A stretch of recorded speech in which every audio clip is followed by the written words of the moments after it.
आदाब नाजरीन, मैं सनम एजाज और आप देख रहे हैं ग्राउंड रिपोर्ट। हालात और वाक़ात पे हमारी पहली नज़र। शुरुआत हालात और वाक़ात में धुंध छाई हुई है, उसी धुंध पे हमारी पहली नज़र। लेकिन इस धुंध के साथ साथ आपको बताते चलें कि वादिये कश्मीर में कड़ाके की ठंड चल रही है। आज के रात का दर्जरात भी वही -7 के आसपास और -7 के आसपास का दर्जरात श्रीनगर में भी देखा गया, वादिये कश्मीर के दूसरे इलाकों में भी देखा गया। और कुछ इलाकों से खबरें आ रही हैं कि वहाँ 7 से नीचे भी है, 10 की खबर भी है। लद्दाख के इलाकों में -15 की भी खबरें आ रही हैं। और ये कड़ाके की ठंड की वजह से रात 5 बजे, शाम 5 बजे से लेके सुबह 10 बजे तक बाहर निकलना यूं लगता है कि बहुत सा तूफान बाहर बर्पा हो चुका है। और श्रीनगर की शहर आफाक झील डल जम चुकी है। और परसों और कल कुछ तस्वीर जो सोशल मीडिया पे वायरल हुई थी, उन तस्वीर ने सबके रोंगटे खड़ा कर दिए हैं। इंतज़ामिया ने उन्हीं तस्वीर पर एडवाइजरी भी जारी की है, सख्त अहकामात भी जारी किए हैं। और इंतज़ामिया ने बताया है कि इस तरह के स्टंट करने वाले को छोड़ा नहीं जाएगा। लेकिन शहर श्रीनगर में आज सुबह सुबह के मनाजिर ये थे, ज़रा गौर से देखिए कश्मीर की वो सूरत हाल जो कश्मीर में कई सालों बाद यानी करीबन 30 साल बाद देखने को मिली है।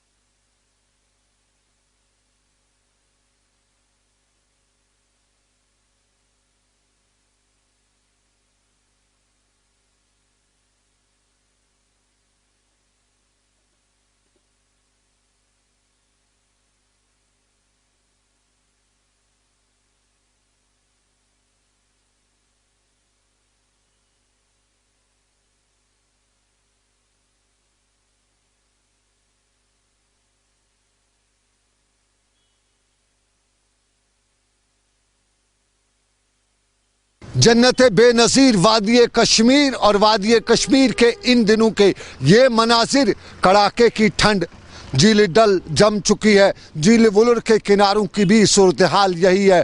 पानी के चश्मे भी लग चुके हैं और नल भी जम चुके हैं। पानी चल नहीं रहा है, पानी नहीं चल रहा है। लेकिन इसके साथ साथ आपको बताएं कि और भी मसाइल हैं और भी परेशानियां हैं। कड़ाके की इस ठंड में पानी का ना होना, लगभग पिछले 3 दिनों से रात का जो दर्जरात है, उस दर्जरात सबको हिला के रखा है। तारीख लग रही है यानी करीबन 30 साल बाद ये दोबारा ये सूरत हाल बनी है। लेकिन इस सारे के बीच में अच्छी खबर भी आ रही है। ये साल 2020 की कहानी है। साल 2020 के इब्तिदाई महीनों में ही दुनिया एक कोहराम से, एक खतरनाक सूरत हाल से दुनिया को दो-चार होना पड़ा। और इस सूरत हाल के दौरान दुनिया में कोविड की सूरत हाल देखने को मिली, सबको हिला के रख दिया। चीन के शहर से पैदा आया कोविड और इसने दुनिया को यूं हिला दिया कि दुनिया में हर कोई अब यही सोचता था कि आखिर क्या बनेगा। लेकिन बन गया, इलाज बन गया है। और बाज़ाब्ता तौर पे कल से मुल्क भर में कोविड के खिलाफ वैक्सीन जो है वो लगाई जाएगी। कल पहले दिन पे उन्हीं लोगों को लगाई जाएगी जो उस महकमे सेहत के, कश्मीर में महकमे सेहत से वाबस्ता जुड़े लोग हैं। और मुल्क में लगभग 30 करोड़ की आबादी को कोविड की ये वैक्सीन लगाई जाएगी। और आज इसके लिए इंतज़ामिया तैयारियां कर रही थी। शुमाल जनूब में इंतज़ामिया तैयारियां करते हुए कल के हवाले से एक नया मुआरका तय करी। इस कोविड में, इस वैक्सीन में ख़ास बात यह है कोविड वैक्सीन में कि ये जो वैक्सीन है ये मुल्क में ही तैयार किया गया है। और आज एक बार फिर ये संदेश गया है कि हिंदुस्तान दुनिया के किसी भी मुल्क से कम नहीं है। और कल की तैयारियों के हवाले से क्या इंतजामिया, क्या लोग कहते हैं, जरा देखिए। कोविड-19 का वैक्सीन अब ऑलमोस्ट आने वाला है। हम 16 से इसका शुरुआत करें और इसका जो इफ्तिताह ऑनरेबल प्राइम मिनिस्टर करेंगे बाय वर्चुअल मोड।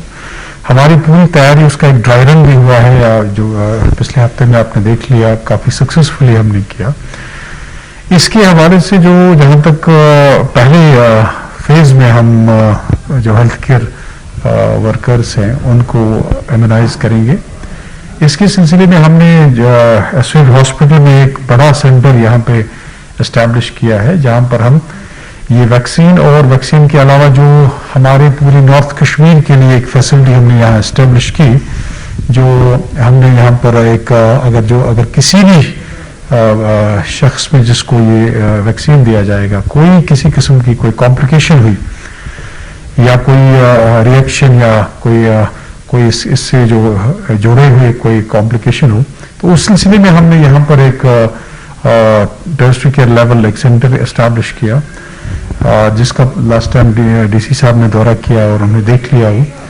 तो ये सब जो तैयारियां हैं इसके सिलसिले में वो सब हमने करी है, और इसकी जो लाइन लिस्टिंग है जो हमारे लोगों की जिनको ये वैक्सीन देना है वो भी कंप्लीट हो चुकी है। इसकी प्रीयरली एक रजिस्ट्रेशन होगी, इसमें ऐसा कुछ नहीं है कि जमावड़ा हो जाएगा सारे लोग एक साथ आएंगे, ऐसा नहीं है। सब लोगों की एक पहले से एक रजिस्ट्रेशन होगी, जब वो अपने नंबर पे उनको कॉल आएगा और उसके बाद जो है ऑर्गेनाइज्ड तरीके से वो आ जाएंगे और उनको अपने सेंटर पे उनकी जो डेजिग्नेटेड हमारे सेंटर्स हैं, बूथ्स हैं, उधर उनको अपने नजदीक, अपने घर के नजदीक मिलेगा जहां उनको ऑर्गेनाइज किया जाएगा। ये इंतजामिया की बात, लेकिन इंतजामिया की बात के साथ साथ लोगों में शक शुबात होते रहते हैं, क्योंकि इस कोविड वैक्सीन के बारे में अभी तक शक शुबात यही है कि लगभग 80% की इसकी एफिशिएंसी है और 80% की एफिशिएंसी को प्लस में ही लिया जा सकता है। लोगों में कुछ खदशात भी हैं और लोग अपने खदशात का इजहार भी कर रहे हैं। अब देखिए, वैक्सीनेशन की शुरुआत होगी कल से, पूरे इंडिया में तो हो चुकी है, अब जम्मू कश्मीर में भी होगी। श्रीनगर में कंसाइनमेंट आया कल और कल से उसमें वैक्सीनेशन जो है वो शुरू होंगी, लेकिन उसमें दो चीजें हैं जो देखने वाली रहेंगी। सबसे पहले ये कि क्या लोग तैयार हैं वैक्सीनेशन करने के लिए एंटायरली या नहीं, क्योंकि एक ऐसे वैक्सीन पे, एक मेडिकल चीज पे भरोसा करना इतना इजीली आसान नहीं है, और ऐसा वैक्सीन जिसको अभी तक वर्ल्डली रिकॉग्नाइज नहीं किया गया, कोविड-19 का कोई भी अभी तक वर्ल्ड हेल्थ ऑर्गेनाइजेशन की तरफ से दिया गया कोई रिकॉग्नाइज्ड वैक्सीन नहीं है। हम कह सकते हैं कि एक तरह की ट्रायल है जो पूरे इंडिया में की जा रही है, 130 करोड़ लोगों पे ट्रायल हो रही है। तो ये ट्रायल बेसिस पे करने से पहले सरकार को सोचना चाहिए था कि इसको थोड़ा सा और ट्रायल्स में डाला जाता, 1 लाख लोगों पर ट्रायल इसको किया जाता, जो स्टैंडर्ड्स है जो पहले से ही खरे उतर चुके हैं, लेकिन एक बार और उन्हें करना चाहिए था, क्योंकि हमने इस वैक्सीन के नेगेटिव इफेक्ट्स पहले भी देखे हैं। हरियाणा के चीफ जो हेल्थ मिनिस्टर है उन पर देखने को मिला, कई सारे डॉक्टर्स पर देखने को मिला एम्स के जिन्होंने इस वैक्सीन को इस्तेमाल किया था, उनकी हेल्थ खराब हुई, काफी सारे लोगों को कोविड-19 हुआ, कुछ की तो डेथ भी हुई है। तो अब देखना यह है कि क्या जम्मू कश्मीर के अंदर आने के बाद लोग इसको एक्सेप्ट करेंगे या नहीं। और दूसरी बात यह है कि वैक्सीन चलो आगे है, अच्छी बात है, अब लोगों को प्रिकॉशंस लेकिन अभी भी नहीं छोड़ने हैं। लोगों में खदशात भी हैं, लेकिन खदशात के बीच में शोबे तिब से वाबस्ता माहिर कहते हैं कि ख़वातीन, ख़ासतौर पे हामला ख़वातीन फ़िलहाल इस कोविड वैक्सीन से एहतियात भी करें, उम्र रसीदा शख्स भी एहतियात करें, और जो किसी दूसरी बीमारी में मुब्तला हैं फ़िलहाल इससे एहतियात करें, कोविड का वैक्सीन न लगाएं, क्योंकि तजुर्बात चल रहे हैं और दूसरे फेज़ में यह तजुर्बा किया जाएगा, दूसरे लोगों को, ऐसे लोगों को ये लगाया जाएगा। लेकिन फ़िलहाल तजुर्बाई बुनियादों पर सेहतमंद नौजवानों को ही ये वैक्सीन दिया जा रहा है, और इस वैक्सीन के हवाले से अच्छी खबरें भी आ रही हैं। और मुल्क और साथ साथ रियासत में कल से जो शुरुआत की जा रही है उसमें दूर दराज के इलाकों तक वैक्सीन पहुंचाने के लिए एयरफोर्स की खिदमात भी हासिल की गई हैं। टंगडार, मत्सिल, गुरेज और दूसरे इलाकों में जो इन दिनों ज़मीनी तौर पर राब्ते जहाँ के कटे हुए, वहाँ तक की वैक्सीन पहुँचाने के लिए खसूसी इंतजाम किए गए और खसूसी फ्रीज़र इसके लिए रखे गए, क्योंकि इस वैक्सीन का एक ख़ास टेम्परेचर रहना चाहिए। और इसी टेम्परेचर के हवाले से बताते चले कि कश्मीर में दर्जात बहुत नीचे है, लेकिन इसी दर्जात के बीच में इंतजामिया को भी आज देखा। बडगाम में commissioner secretary labour and employment आज पहुंचे हुए थे और बडगाम का उन्हें दौरा करते हुए मुख्तलिफ मामलात और हालात की जानकारी भी ली, और यहाँ ज़मीनी सतह पर एम्प्लॉयमेंट के हवाले से नौजवानों को यकीन दिलाया कि रोज़गार के सरकार मौके फराम कर रही है और रोज़गार के हवाले से सारे फुरस्त नौजवानों को रखा जा रहा है। मैं आपको बताना चाहता हूं कि हमारी जो वर्कर है, जो लेबर कार्ड जिनके पास होता है, उनके बच्चों के वजीफे के लिए गवर्नमेंट का पूरा एक इम्कान बना हुआ है। उसके तहत पहली क्लास से लेकर पोस्ट ग्रेजुएशन तक जो कॉम्पिटिटिव एग्जाम्स तक एक स्लैब बनी हुई है, अलग अलग रकम है। तो 50,000 की रकम से लेकर 4,000 की रकम तक अलग अलग स्लैब्स हैं। और उसके तहत भी हम लोगों ने लास्ट ईयर, जिसको हम कहते हैं एजुकेशन सेस, लगभग 70 करोड़ के करीब की रकम बांटी गई जो इन परिवारों में गई और उनके बच्चे इससे पढ़े। इसके अलावा जो कोई खुदा ना खास्ता किसी वर्कर की डेथ हो जाती है तो उसकी इंश्योरेंस भी हमने करा के रखी हुई है और उनको भी लगभग 2.25 लाख रुपए की रकम इसमें मिलती है। अगर कोई वर्कर किसी कारण बीमार पड़ जाता है कोविड के कारण, दूसरे कारण से, तो उस वर्कर को भी इसमें डिसेबिलिटी बेनिफिट मिलता है। इसके अलावा कुछ और इनोवेटिव बेनिफिट्स हैं, जैसे कि बेटी की शादी के लिए मैरिज बेनिफिट, और अभी हमारे जो ऑनरेबल गवर्नर साहब के डायरेक्शन पे और जो हमारे एडवाइजर हैं फारूक खान साहब, जो चेयरमैन भी हैं इस बोर्ड के, उन्होंने एक नई स्कीम का आगाज किया है जिसमें बाइसिकल भी दी जाएगी। जो गर्ल चाइल्ड है उसको बाइसिकल के लिए इमदाद दी जाएगी ताकि वो मोटिवेटेड हो जाने के लिए स्कूल वगैरह। और जो हमारे कुछ पहाड़ी इलाके हैं वहां बाइसिकल की जगह कोई एक छोटा लैपटॉप जो है उनको दिया जाएगा। ये एक स्कीम है। इसके अलावा कुछ मेरिटोरियस बच्चे हैं जो कि बहुत अच्छा परफॉर्म करते हैं, उनकी पूरी जो एजुकेशन कोचिंग का जो खर्चा है, जिस तरह आप देख रहे हैं आज बच्चों को नीट का बहुत कोचिंग महंगी हो गई है, या IAS या KS की कोचिंग महंगी हो गई है, तो हम चाहते हैं कि हमारे कोई वर्कर का बच्चा भी जो है वो भी IAS KS में आए या वो मेडिकल एंट्रेंस में जाए, तो उनकी पूरी की पूरी जो एजुकेशन है वो दिल्ली में स्पॉन्सर की जाएगी। वो स्कीम का खाका भी तैयार कर लिया गया है। तो इस तरीके से मुख्तलिफ किस्म की स्कीमें वर्कर्स के लिए, जो भी ट्रांसपोर्ट वर्कर कंस्ट्रक्शन में आ गए उनको रजिस्टर किया जाएगा तुरंत बिना किसी परेशानी के, और उनको 6 महीने के लिए एक इमदाद दी जाएगी। एक तो ये है जनरल एक डिसीजन जो स्टेट के लेवल पे, जो आपने स्पेसिफिकली पूछा कि कुछ ऑर्गेनाइजेशंस ने वायलेशंस किए और वर्कर्स को उनका PF वगैरह उनका ESI नहीं कटवाया और साथ में उनको निकाल गया, उस पर काफी हमने सख्त एक्शन लिए हैं। इनफैक्ट मैं आपको बताना चाहूंगा कि बहुत सारे इंस्टीट्यूशंस को हमने नोटिस दिए हैं। इसमें स्कूल्स हैं, इसमें कुछ कॉलेजेस वगैरह हैं जिन्होंने एकदम सडनली अपने मैन पावर को इसमें हटाया।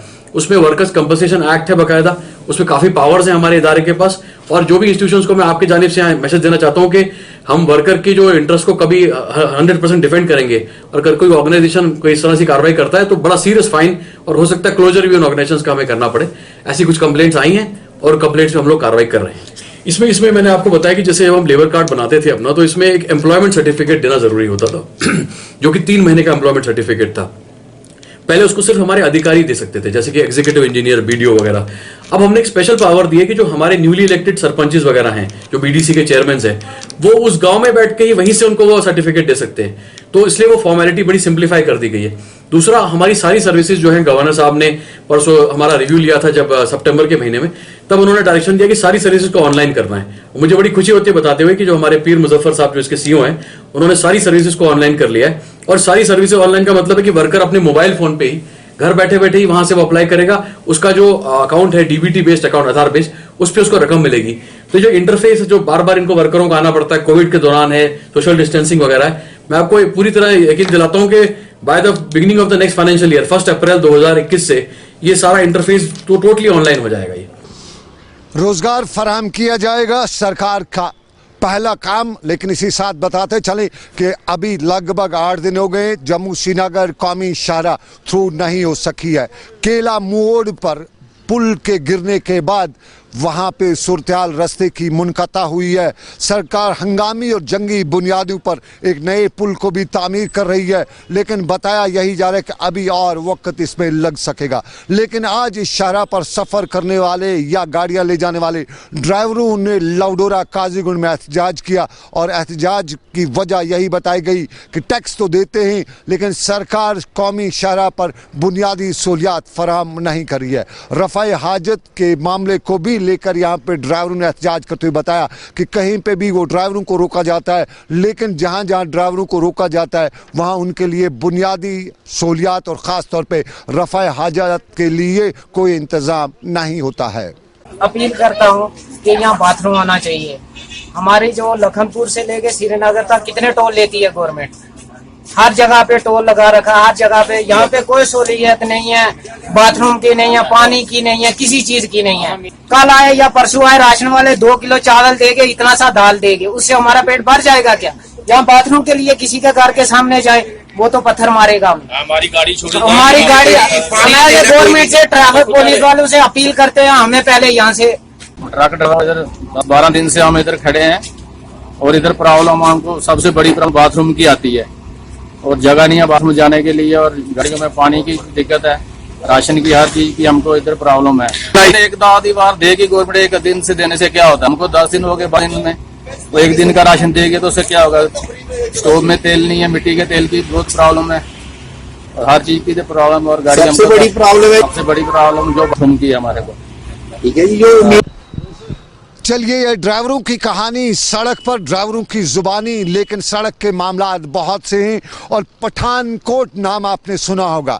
एक पठानकोट दुनिया भर में मशहूर है, जम्मू से थोड़ी सी मसाफत के पर है, लेकिन दूसरा पठानकोट बांडीपुरा के गरूरा में भी है। और पठानकोट से आरागाम तक जाने वाले लिंक रोड की कहानी भी वहाँ के मुकामी लोगों के मुताबिक परेशान कुन है। कागजात में ये लिंक रोड 12.5 फीट दर्ज है, लेकिन कब्जा इस सड़क पे इस तरह से हुआ है कि सुकड़ते हुए ये करीबन 5.5 फुट की रह गई है। और इस सारे मामले को लेकर मुकामी लोगों ने कई बार एहतजाज भी किया, इंतजामिया तक बात भी पहुंचाई। इंतजामिया ने तहसीलदार की सरबराही में कमेटी भी बिठाई और ये कमेटियां यहाँ कई बार भी बिठाई गई, लेकिन कभी भी इंतजामिया ने इस सड़क को खोलने के लिए पॉजिटिव कदम नहीं उठाए। कमेटी पे कमेटी बनाई गई, कागजात पे कागजात खर्च किए गए, लेकिन कभी ज़मीनी सतह पे वो काम नहीं किया गया जो मुकामी लोग चाहते। और मुकामी लोग आज भी यही वाविला कर रहे थे कि आखिर कब तक कमेटियां बनाई जाएंगी, कब तक तहसीलदार देखता रहेगा,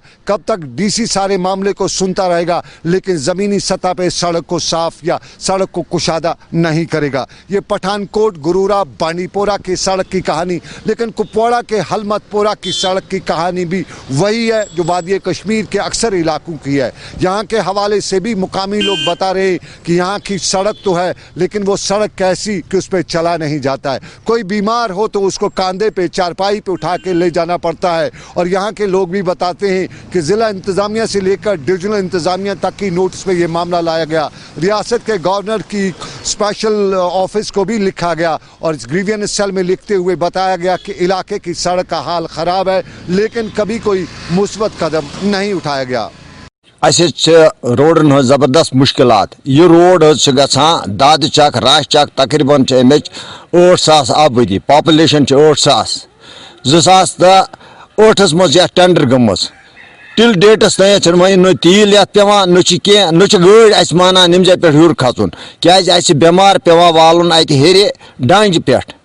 तो एग्जनस जार पार अमिस चीफ इंजीनियरस जार पार इमो वुक तुम त्रुक न कहें न त्रावान ये मैगडम तो न करान ब्रोह कुन कह ये गो फुल फोर गल डेवलपमेंट यह गस तील पेन अत गस मैगडम पेन ताकि करो।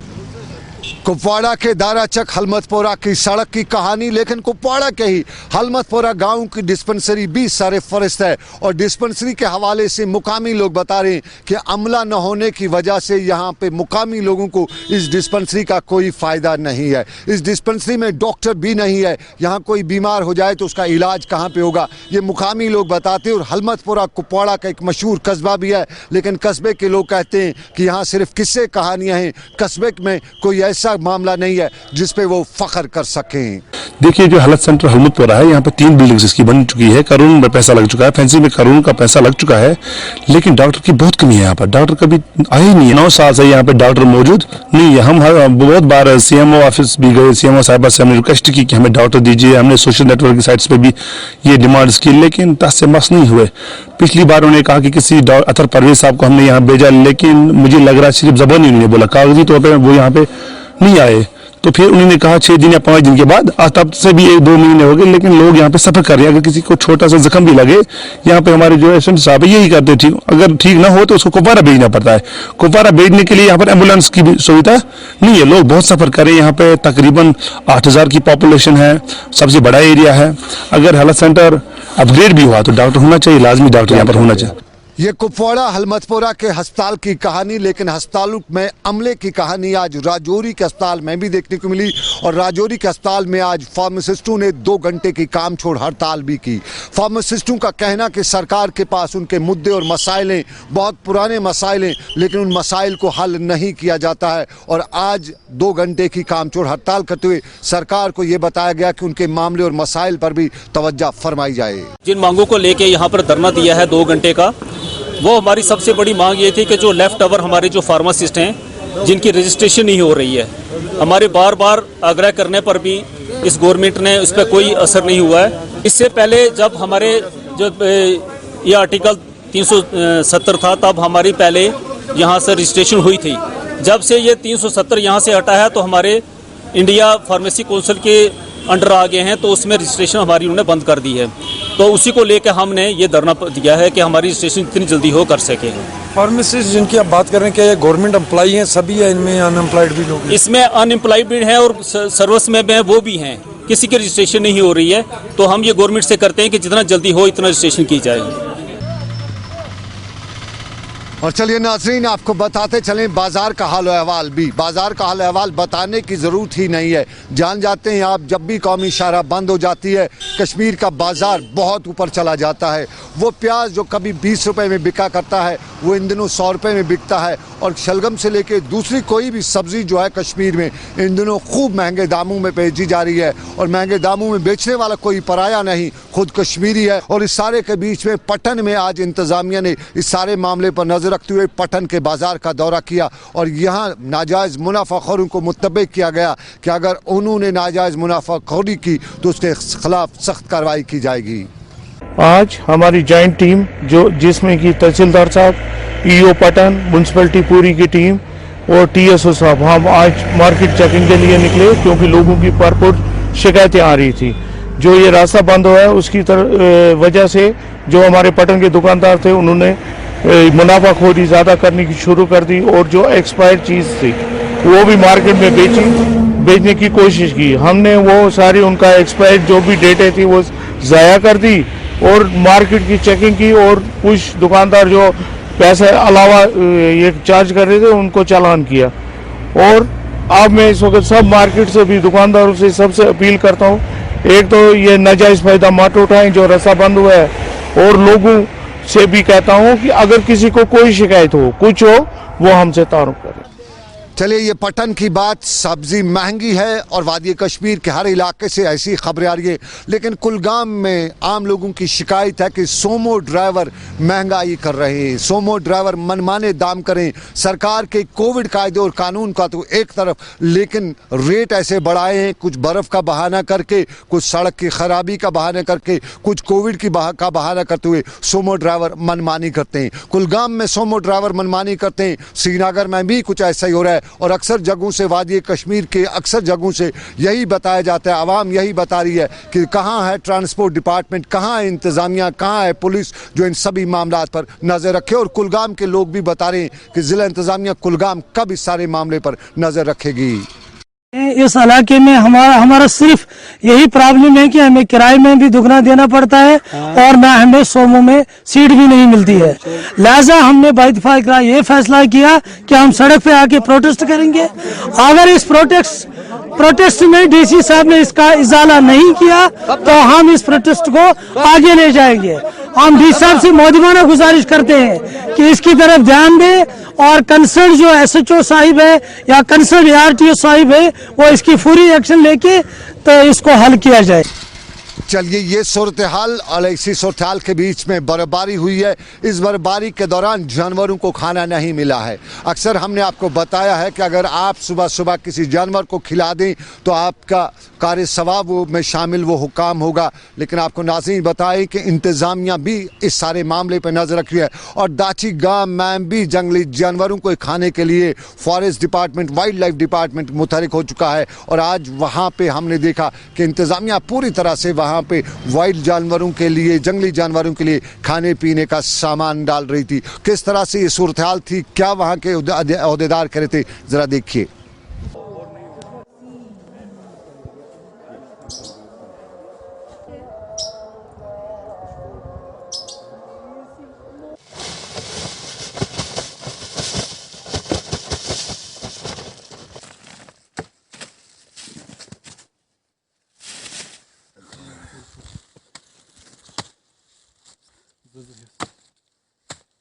जैसे आपको पता है कि लास्ट जो स्नोफॉल हुआ काफ़ी हैवी स्नोफॉल था, राइट।